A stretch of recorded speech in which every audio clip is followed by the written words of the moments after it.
কথা বুঝেন নাই? আমার কি হবে আমি জানি, তা আমি আরেকজনের নিয়ে টেনশন করার সুযোগ কোথায়? ইয়া নাফসি ইয়া নাফসি, আল্লাহ আমারে বাঁচাও আমারে বাঁচাও আমারে বাঁচাও।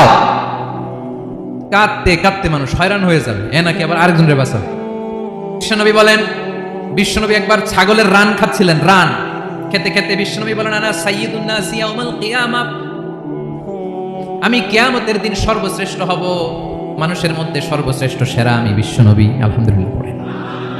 বিশ্বনবী বলেন, সেদিনটা বড্ড ভয়ঙ্কর, সেদিন কেউ কারো কোনো উপকারে আসবে না, বন্ধু বন্ধুর কাজে আসবে না, স্ত্রী স্বামীর উপকারে আসবে না, স্বামী স্ত্রীর উপকারে আসবে না, পীর সাহেব মুরিদরে বাঁচাতে পারবে না, মুরিদ পীর সাহেবরে বাঁচাতে পারবে না, নেতা কর্মীর পরিচয় দিবে না, কর্মী নেতার পরিচয় দিবে না, ভাই বোনকে চিনবে না, বোন ভাইকে চিনবে না, বাবা তার সন্তানকে চিনবে না, মেয়েকে দেখে মা দৌড়ে দৌড়ে পালাবে।